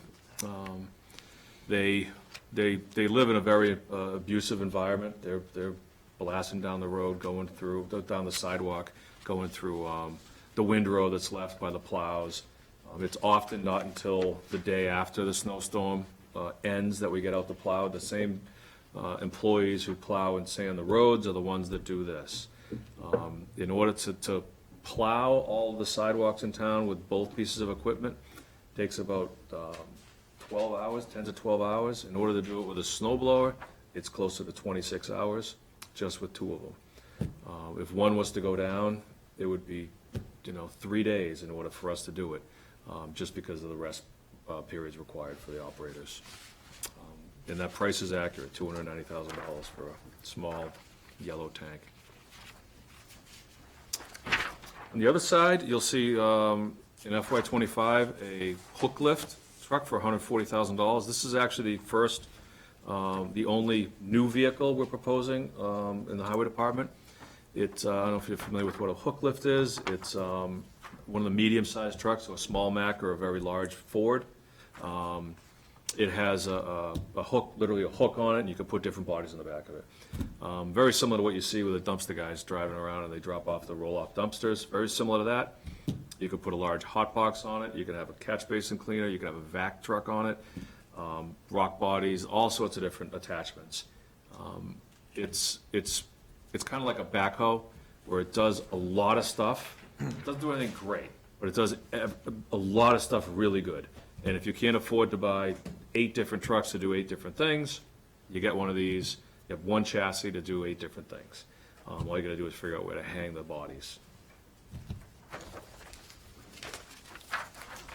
Next is a all-purpose tractor, an FY '25 for $100,000. It's essentially what you see there, a medium-sized Deere tractor. We share it with the schools. The schools use it quite a bit. We have a lot of off-road maintenance we have to do. The Water Sewer Department has one as well. Theirs manages the sewer, the off-road sewer and water easements. We have detention ponds that we have to maintain. You see it behind Town Hall, above the pump station, we have one. That's primarily what the responsibility of this is. The schools use it for moving materials and equipment around their facilities. We have a 2014. They get about 10 or 12 years out of them. They're not built as durably as one of the larger John Deeres. John Deere has either green or yellow. The yellow lasts a lot longer than the green. But this would be a replacement piece of equipment. Now we start our FY '26 with the dog park. You've probably seen and heard about it a bit. Oh, I'm sorry, am I on the wrong one? Oh, okay. Double-sided paper, sorry. Saving trees. Thank you. So 2026, we have a proposed sweeper replacement for $280,000. Bless you. We have 2 sweepers. This would replace the older of the 2, the 2011. They're robust pieces of equipment. Unfortunately, the metal on them it's like very thin sheet metal. And they don't live in a very happy environment. They run up and down the gutters picking up salt and or picking up sand and roadway debris. Since the MS4 pollution prevention that we're required to comply with, we have to sweep all of our streets twice a year. For some reason, the federal government thinks that we can sweep oak leaves up before it snows. I don't know. I don't think they understand the life cycle of trees and snow in New England. But we do our best to get everything out of the gutters as quickly as we can. It takes 2 sweepers, close to 2 months to do all of town. If we were to have one go down, we would be sweeping from snow melt to snowfall. We just don't have the time to do, we just can't do that. It doesn't make any sense to do it either. So this is a regular life cycle replacement after a 12-year lifespan. So this would actually be 15 years by the time we replaced it. Is it a dog park next? So you've heard about the dog park, I'm sure. This is an FY '26 project. CPA funds were utilized last year's town meeting for siting and preliminary design. The site has been selected at Boundary Street. The design is well underway. We're probably at the 50% level. The current scope of services, as previously funded, gets through permit drawings, but not permit submission. Our town planner just got word today that we received a $25,000 grant from the Stanton Foundation to support completion of the design services. So that'll get us through permitting, final design, and construction documents, which is great news. The Stanton Foundation awards and wants to assist in building 10 dog parks a year. Generally, when they fund the design, they see it as a very viable project and friendly on funding construction. So our goal is to seek grant funding when the design is complete from the Stanton Foundation. They cap it at $225,000 for construction grants. And our goal and objective would be to seek CPA funds for the remainder of the cost. If I can just chime in for anybody who's might be watching at home, doesn't understand, when we talk about we have all these needs for drainage and all these other capital needs, but yet we're gonna spend $500,000 on a dog park. It comes down to where you get money from. So this will be grant funded, hopefully to the tune of at least $200,000 from the Stanton Foundation. The balance will be through the Community Preservation Act, which has money raised. It's in your base tax bill every year, so it won't be an additional tax. But out of that money, One of the buckets that has to be spent on is recreational facilities. So it won't raise taxes anymore because of the mechanisms that will be funded. But I can't use this money. The Stanton Foundation isn't going to give me money to fix drainage. They give money for dog parks. So just want to be clear if people are like, well, how come you have all these needs, but you're spending $500,000 on a dog park? Because we can get funding through the CPC and through a grant to do a dog park. But nobody wants to give us grants for drainage and road work. Scott, this is town property? It is town property, yep. The town purchased it back in the 60s to put a sewer treatment plant on, and the Department of Public Health at the time said, no, tie into Marlboro, no reason to have two plants right across the street from each other, discharging to the same river, and that's where we are now, a forced marriage. Scott, who would maintain that? Public Works, Yep. my guys, yep. The, next is the Memorial Field pedestrian and parking improvements for 2026. We don't have a cost for that. As it gets closer, I can get some conceptual costs together. The issues here are, one, the parking lot was inadequately built. It's not wide enough to fit double-angled parking in the middle, but it's too wide to just park around the perimeter. So it's odd. It needs to be redesigned. The parking lot's in poor condition, needs to be reconstructed. There is wheelchair access from the parking lot down to the observation pavilion that's at the snack shack. That was built for ADA compliance. What there is not is ADA compliant access to the lower Memorial Field. So we need to be able to get a wheelchair from the observation deck down to Lower Memorial, and we need to make that parking lot so it's not mayhem when it comes to parking, because it's just not right. You'd go from the observation deck instead of the parking lot down to lower? You would go from the parking lot down to Lower. Okay, so not, yeah, No, but you go kind of right around it. Right. Yeah. Yeah, the likelihood of, the likely path would be probably around the outfield to get there. Yeah. We kind of cleared that out a bunch of years ago to make a walking path because people getting pegged by foul Yeah. balls over there. Yeah, exactly. That's exactly what it's for, right? Well, now we're back on sidewalks. Next project you'll see is a reoccurring request, FY '26 and FY '28, for sidewalk improvements, $200,000 and $250,000 respectively.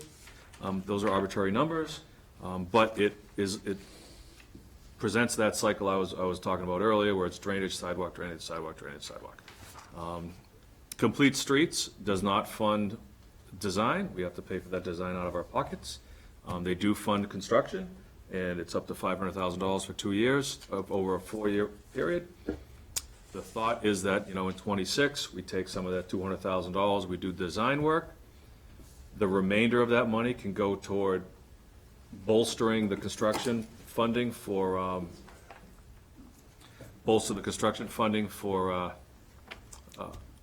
did I miss something? No, I just found a typo in her work, and then she reached over and showed me the typo, all on the same project on my sheet. Oh, I just saw okay. one on So this we're one. even, yeah. It was them. It was them. I passed them on that. If Scott would do his work a little better, we wouldn't have to clean up that.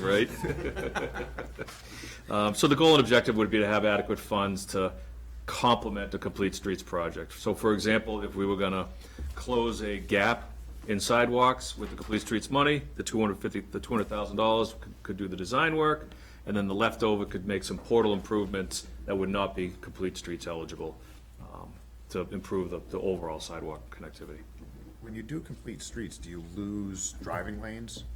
No, what you end up often doing is having a shared lane. People are supposed to ride their bicycles in the road. If the bicycle is a vehicle, that's where it belongs, riding in the direction of traffic. If you don't have adequate right-of-way or pavement space to have a dedicated bike lane, which has a specific width that's required, you can have what's referred to as a shared lane with sharrows. It's just big arrows painted on the road, with bicycles, but it reminds drivers, this is a bike road. Somebody may be biking here. So for example, one of our Complete Streets projects was a bike lane on Bartlett. There's a bike lane on Forest in Marlboro, at the end of Bartlett, changed over to Forest. There's a bike lane in Marlboro. There is not one on Bartlett Street in Northborough. It would be logical to have one in that wide section from Cedar Hill down to Lyman. But then when it necks down a little bit, that's where you could transition over to Sharrows and have the cyclists be, you're on an official cycle path at that point. And it would be easier than doing some massive box widening and retaining wall construction. Long answer to a pretty short question, I'm sorry. Appreciate it. All right, now we go back to some more equipment replacement with our mini excavator. We purchased a mini excavator in 2015. It does a lot of work at the cemeteries. Excavating holes at a cemetery is not an easy process. It's very tight, tight work area. You have a lot of headstones to manage, as well as trees and other things. It's not easy to get a backhoe in there. So this is a critical piece of equipment, primarily for the cemetery operations. It also helps a lot with drain clearing. When we're on the side of the road and we have to clear out a culvert inlet because there's a lot of sediment there, when you put a backhoe out there, you close half the road because it's so long. Mini excavator can get off the edge of the road and clear out that drain without impacting traffic. This is a replacement piece of equipment. It's part of the cycling through. Same thing with our stump grinder. This has been on the capital plan for a long time, and it keeps on getting pushed out because our 1996 Vermeer is bulletproof. It just won't die, which is great. But eventually it's going to go, and it'll have to be replaced. The Vermeer we have is not what you see there. That is, it's a little bit of a safer operation where there's not an operator standing right next to the machine. It's a little more up to date as far as that goes, but ours is working fantastic right now. Next you'll see is a brush disposal area. We have $100,000 proposed in 2027 for design and permitting services, and then in 2029, some cost to be determined on how to implement it. So as you know, we accept the brush and leaves at the highway garage. The cost in FY '23 to dispose of leaves and brush was $126,000. The year before that, it was about 118. It's always been in that range, 80 to 100 and a quarter every year to empty that yard out. One, the yard doesn't have enough space to leave it there any longer, and if it was to have a birthday there, it would be considered a processing facility or a dump, which means you need DEP permitting. So not only do we not have the space there, we're not allowed by law to have it have a birthday to spend more of one of the year there. So the property that we just talked about at the dog park, large tract of land, the town already owns it. It's off the beaten path. The only neighbor is the Assabet River, a sewer treatment plant, and more town land. The location would be far back off of Boundary Street likely, which is far away from there's a couple duplexes in that area. So the $100,000 is for permitting and feasibility and design. There's a lot of different ways for these things to operate. Some towns just have a big dump. They go in there once a year with their loader and they move things around. Others have a company come in and actually manage windrows, and others even just have a company run the whole thing, between the gate, the operations, the permitting, the testing, everything. The latter is more contractually onerous, but it's probably the most financially responsible one because the guy, or the company who's running it, has a valuable product after a handful of years, and his operating costs are actually paid off by the product he's generating.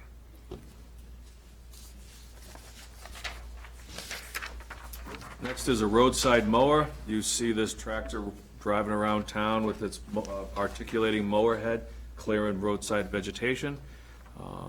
This is a simple equipment replacement. I wish we had two. There's so much roadside vegetation now, like there's never been before, between invasive species, the bamboo that grows everywhere, especially on, on Hudson and Allen, that corner. Poison ivy's everywhere. It's bittersweet's growing like gangbusters. But, we have one, we have what we have, we use it all the time, so it needs to be replaced periodically. As does the loader. We have two front-end loaders. We're authorized to purchase one 2 years ago out of the capital plan. This is just a cyclical replacement. As soon as we trade in the old one and purchase a new one, the second one is refurbished. We'll send it back to Milton, have them go through it, they paint it, they do the body work, they change out a bunch of fittings. It basically gets rehabilitated, so we can get longer life out of it. These are, one of them, the old one, lives a very unpleasant life in a salt shed during the wintertime. The newer one has the pusher box on it, so when there's a big storm, you can see the giant box go out and clear everything out. And then they both roll out when it's time to clear intersections. When we have a large storm event, can't leave windrows that are 10 feet tall at intersections, kind of hard to see around them. So we get out with the loaders and the dump trucks and pick up as much as we can, as quick as we can. All right, the jack of all trades, the backhoe. Again, it's a cyclical replacement. We have one at the highway, one at the water garage. It's a jack of all trades. When the excavator's down, this does the work. When the loaders are busy, this does the work. Everybody knows what a backhoe is. It's part of the replacements. Just for viewers at home, we're talking about now equipment being replaced in 2028. Oh, I'm sorry, yes, we're way out there. We'll just want to make sure for the record that people know, we're not talking about all this equipment, Right. Thank you, John. So this is the first new project that's, and it's proposed in FY '29, Ellsworth McAfee Park Building. That park has seen substantial growth over many years. The youth sports uses it. You know, the pickleballs are there. We have a lot of amenities there, except bathrooms. We still have porta potties used there. Finally trained them not to call them Porta Johns, because I started calling them Porta Scotties. I'm still learning. It's the right thing to do. That facility is a shining star in the area as far as complexes, and we should have sanitary facilities there. The snack shack is showing its age as well. So it's worth replacing and getting some bathrooms there. There is sewer and water in the street. Not like it can't be done, it's not complicated. It's just, it's probably the right time to do it. Any chance of getting that done at Memorial Field? Like bathrooms or water or, using that building? Okay. Good to know. I tried, I was shut down. There's not sewer Yeah. water readily available as there is at Ellsworth McAfee. Yes. That's the difference.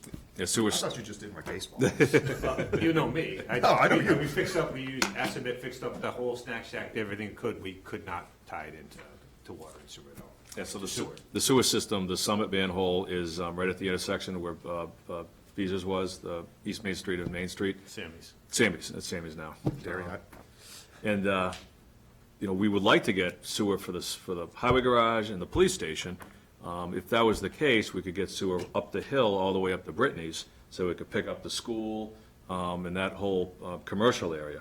There'd be a pump station in the valley over by where the aqueduct is.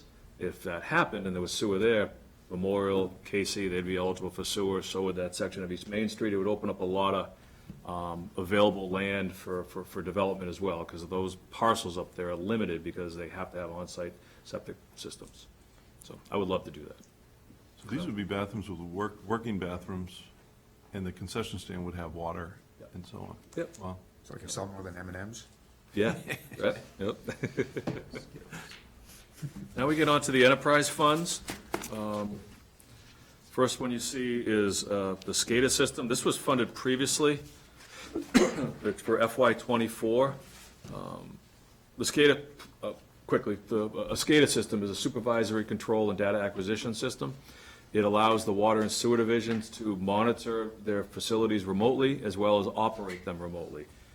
It's heavily promoted by the federal government and the Homeland Security as it is a closed system. It does not utilize the internet. Everything is through cellular service, dedicated nodes on a dedicated frequency. It provides security and operational redundancy. We've currently funded half of the project. We have 2 base stations, one at the highway garage, one at Hudson Street Pump Station. So we have redundancy, and we've incorporated some of the more substantial facilities with the first phase, which is the Assabet tank, the interconnection with the MWRA, the valve at the MWRA, and the Hudson Street pump station. The second phase is some of the smaller facilities, Church Street, pump station, West Main Street, those pump stations. We sought an earmark from the federal government for $491,000 through McGovern's office, and we were awarded on the omnibus budget that President Biden signed. We got $491,000 of earmark for the second phase. Requires a 20% match. That's where the $125,000 comes from. Like John indicated earlier, projects come and go, they flip a flop. This one came right out of the sky because we got $500,000 of free money. Getting $125,000 out of fund balance is certainly a good expenditure. Next on the sewer is the inflow and infiltration program for FY '25 and '28 at $380,000 and $425,000 respectively. We've talked about I&I before. I know every drop of clean water we can prevent from getting into our system is another drop of dirty water we can push out through development. So we're in the midst, we're about almost halfway through our 15-year I&I program, identifying where inflow, which is surface water that dumps in through manholes. You know, when you're driving down the road, the sewer manhole covers a little low, it's a puddle. Well, that puddle doesn't evaporate, it goes into the system. No reason to be treating clean stormwater. Inflow is also illicit connection. Some people may have a sump pump dumping into their shop sink in the basement, the slop sink. They don't know it's wrong, it's wrong. It should be discharged outside. Infiltration is groundwater getting into the pipes and manholes through joints or cracks and things like that. We have a cycle every 3 years. We want to fund physical elimination of those things. We're actually in the process of doing it right now with the last authorization. And these two will capture the 3 years in between. So we do 3 years of investigation, we do 1 year to fix it. 3 years of investigation, 1 year to fix it. Eventually, the cost to fix it is going to be almost not worth it anymore because we've fixed all the easy ones, and then you're going to get the little drippers that you really don't want to spend a lot of money on. But this is probably going to get us through all the value-added projects.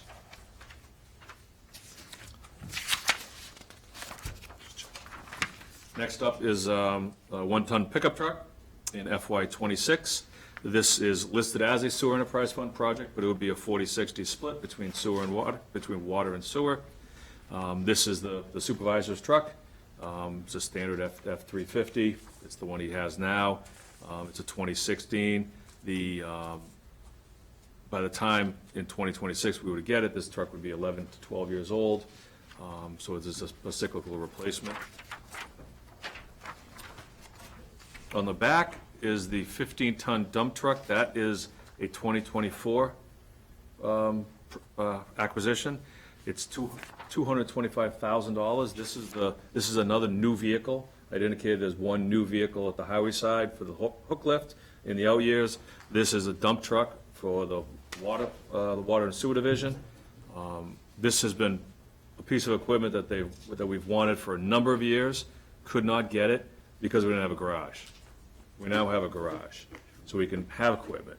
The water division does not have a vehicle that can move its excavator and trailer. So in order for the water department or the sewer department to move their excavator to an emergency repair, they need to go use the highway department's truck. The highway department has one truck that'll do it, their dump truck, during the winter. The other trucks have sanders in them, so you can't pull when you got a rear discharge sander or salter in it, spreader. So in the wintertime, you're either plowing or you're fixing a water main break. It's not the right operational process. And if one dump truck goes down in the winter and there's a water break, I don't know, you got to get a backhoe out there because the excavator doesn't have a plate on it. It's not a road vehicle. So the water department needs this. Sewer department needs this. They've needed it for a long time. They finally have a place to park it. And this would be coming out of fund balance, no impacts to the rates, no bonding. Next is our reservoir dam compliance. That's without an N. We own a dam in the towns of Shrewsbury and Boylston. We were awarded a grant, $150,000 grant from the state to do design and permitting. At the end of the design and permitting, we got to remove it and breach it. This would fund a portion of this would fund the removal and the construction phase of it. We will seek grant funding. The same program that funded 80% of the design, they also fund construction. It's a dam and seawall program run by the Commonwealth. We'll seek grant funding there. This may get pushed out, depends on how long the permitting process takes. Environmental permitting through the Commonwealth is not an easy process, nor is it a quick process, nor is it a cheap process. But it's mandatory, so we're fighting our way through it. The other side, you'll see the other rolling stock we have for the Water and Sewer Division, the utility body trucks. We have one proposed in FY '25 and one in FY '28, $120,000 and $130,000 respectively. These are the ones you see driving around all the time. Toolboxes on both sides. This is our response vehicle in the Water and Sewer Divisions. All right, you've seen this one before, water main and service line replacement. It's been shifted back just due to funding needs. This is proposed in FY '26 and '27, $50,000 of design in '26, and $400,000 of construction in '27. $400,000 is a relatively arbitrary number. Without design, you don't know what your construction is going to be. There are needs in the community for water main extensions, both from water quality as well as fire suppression. We have a water main that it runs up Crawford Street. It's 6-inch diameter, and it just dead ends at a hydrant. There's two water mains on Crawford Street that do that, and they're about 2,500 feet apart. They're not connected. Dead ends aren't good for water systems. You get poor water quality, you get poor fire flow, and there's no redundancy in flow. So if there would be a break on that, you can't backfeed it in the other direction. That's just one example. We have a couple other dead ends at some of the railroad crossings. Two pipes dead end at the railroad crossing because nobody wanted to jack underneath the railroad. That doesn't make any sense. Dig the holes, jack the pipe underneath, make your connections, have some redundancy. So if something goes down, you can feed it from the other direction. That's the intent of these water main projects. Scott, just like the roadways, do you have a database of all the water mains in town in terms of age? Yep. Do you know Yep. where the old ones are? Yep, we have all that information. Northborough is lucky.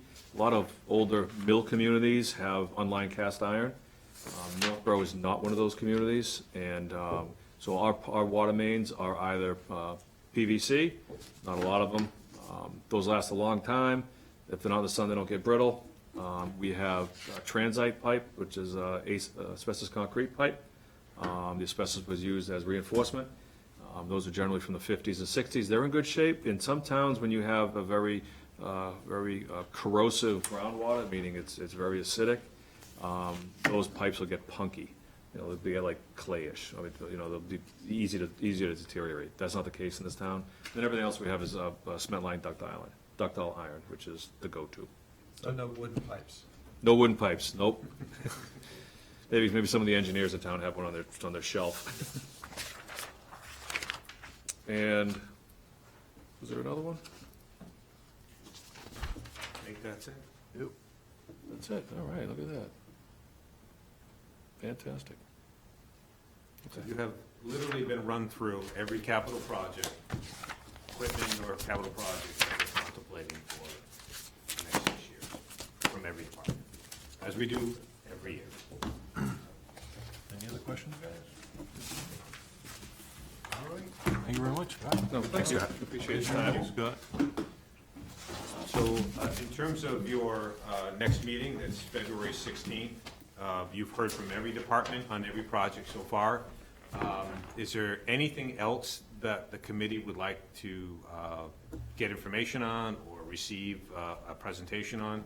Even some of the ones that are like, the dog park, the complete streets, we've given you that. The only other one that may be, and I don't know if it's ready for prime time yet, would be the downtown master plan vitalization, but it's not really, it's not complete yet. So, and I hope that you're receiving the notices of the community input session, so any of you want to attend or participate in any of those, that I hope that you do. But is there anything else that we can provide for information or anything else you'd like to hear about? Certainly a recap of the Board of Selectmen meeting for next week and the decision on White Cliffs and the ARPA money. Yes. So, in terms of, Monday, the board will make, hopefully a decision on the ARPA funding.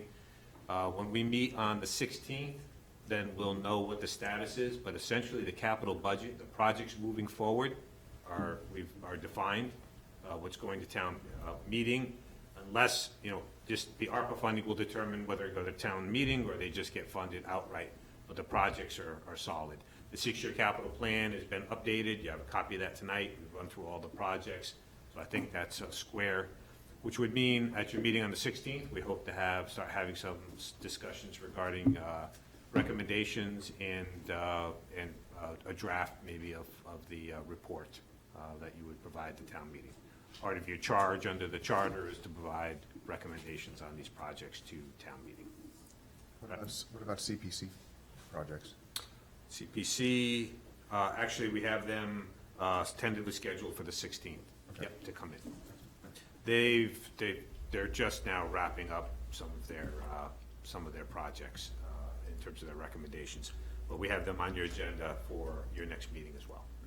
And again, without rushing, if there's more information that you want, we'll take it. But CPC projects some of them you hear multiple years, but a lot of them they come up once, they get funded, that's just the process, it's not a 6-year plan.